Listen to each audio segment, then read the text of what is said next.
Si nosotros no hubiésemos actuado, pues estaríamos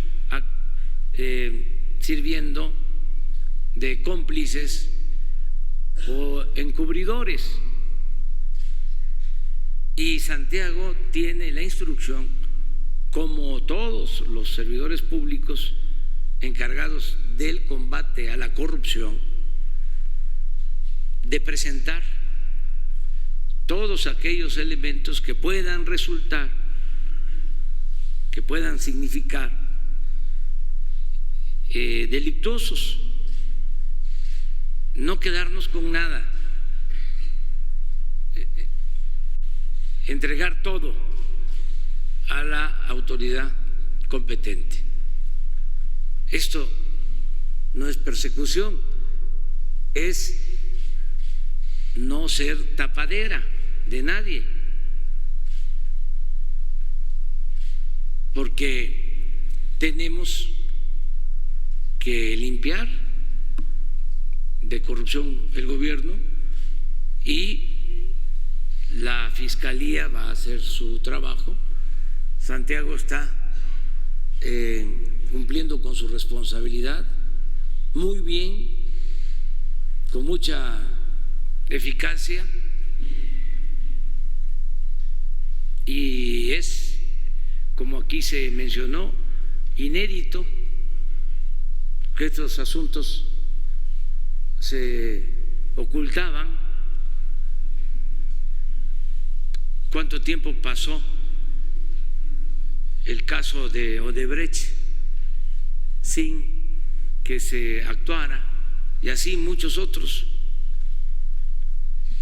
En otros países, presidentes, funcionarios de alto nivel en la cárcel, y en México nada, absolutamente.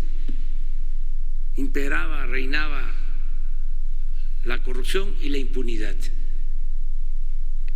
Pero eso es también muy distinto, esta política, a utilizar al gobierno, al Estado, para perseguir adversarios, opositores. Es distinto completamente. Lo que queremos es que todos ayudemos a limpiar al país de corrupción, que sin duda fue por mucho tiempo el principal problema de México, la corrupción. Nada ha dañado más que la deshonestidad de los gobernantes. Por la revolución, por la corrupción, se tronchó la revolución mexicana. Eso fue lo que más acabó con los ideales de la revolución mexicana, por la corrupción. Y el periodo neoliberal, ya lo hemos hablado aquí muchas veces, su distintivo fue la corrupción, el bandidaje oficial. Entonces, tenemos que erradicar por completo la corrupción y lo estamos logrando. Y como también lo decía aquí Santiago, de manera muy acertada,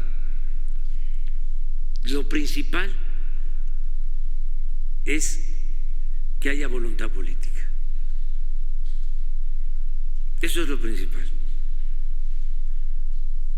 No creían los especialistas en eso. Y era además toda una simulación. El hacer seminarios sobre la corrupción, esto recientemente, organismos de la sociedad civil para combatir la corrupción, la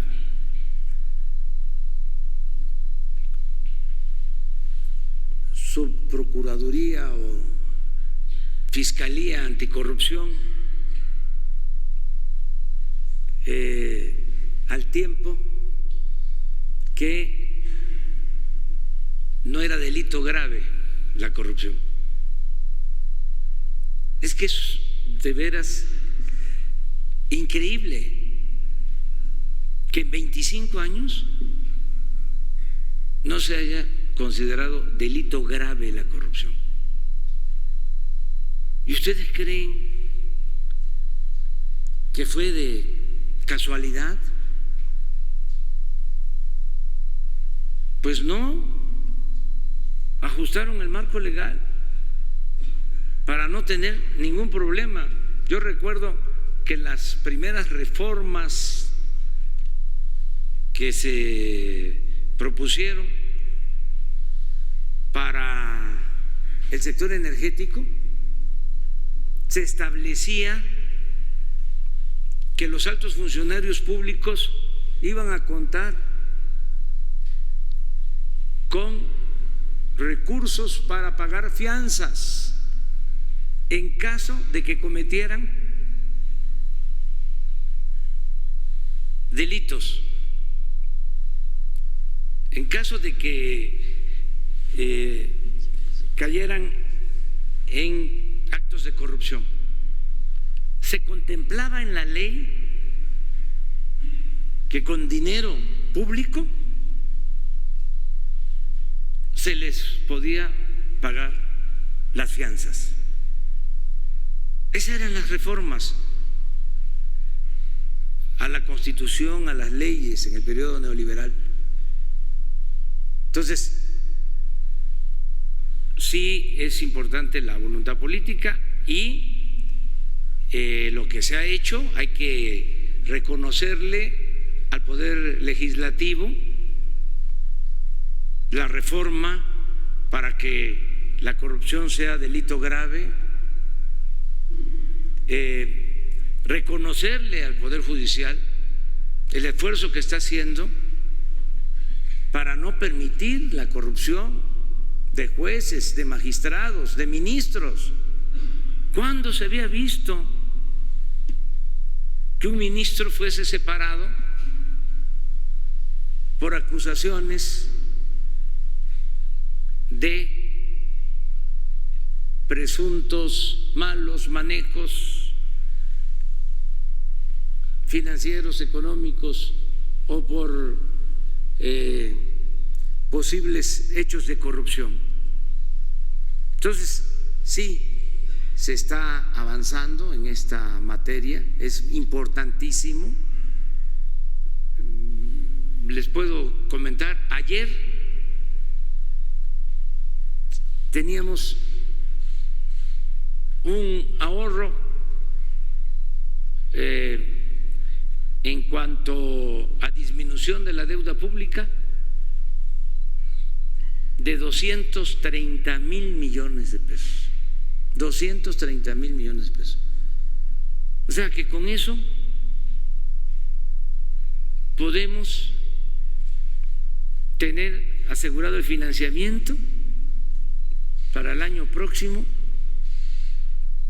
del aeropuerto de Santa Lucía, del Tren Maya,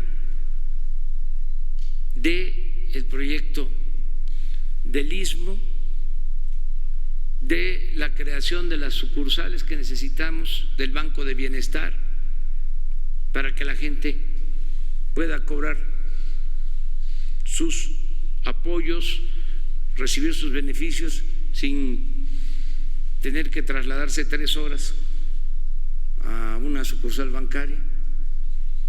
Vamos a poder tener para financiar el sistema de Internet para todos. Esto se debe en mucho a que no se ha permitido la corrupción y que ha habido austeridad republicana. Entonces, la corrupción no solo hay que combatirla por razones de índole moral, hay que acabarla porque de esa manera se puede financiar el desarrollo del país. Y eso es lo que estamos demostrando. Bueno, ¿van a seguir preguntando a Santiago? Sí, buenos días.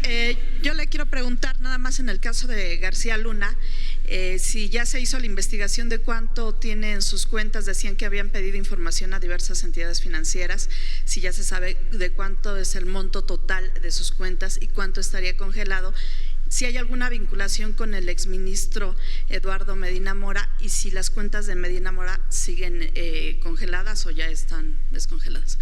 Los dos se encuentran en la lista de personas bloqueadas. Esto implica que la posición de la Unidad de Inteligencia Financiera es que hay actividades presuntamente ilícitas de ambos. Por ello, se han presentado las denuncias ante la Fiscalía General de la República. Respecto a los montos totales, estamos todavía en espera de información por parte de Panamá y de Estados Unidos para poder tener los montos totales de la información.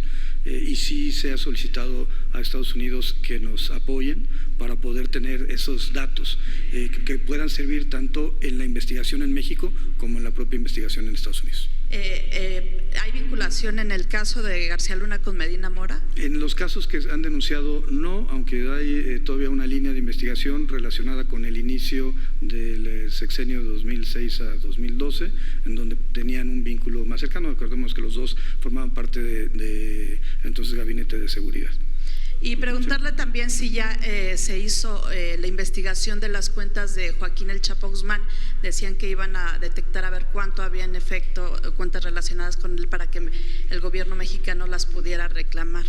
Por instrucción del Gabinete de Seguridad se ha solicitado la información a Estados Unidos, al Departamento de Tesoro, respecto a los montos de Joaquín El Chapo Guzmán. Hay que recordar que en Estados Unidos se han desarrollado una serie de juicios en donde ya se extinguió el dominio de los bienes relacionados con el cártel de Sinaloa. Respecto al caso de México, hemos presentado ya una serie de denuncias y se incorporó a la lista de personas bloqueadas a 330 personas físicas y morales, con información de la Secretaría de la Defensa Nacional, de la Secretaría de Marina, la Unidad de Inteligencia Financiera y la Secretaría de Seguridad y Protección Ciudadana, pues vinculados con el cártel de Sinaloa, para efecto de que esos recursos no sigan moviéndose en el sistema financiero. Estamos preparando otro, acuerdo global de bloqueo para el cártel Jalisco Nueva Generación.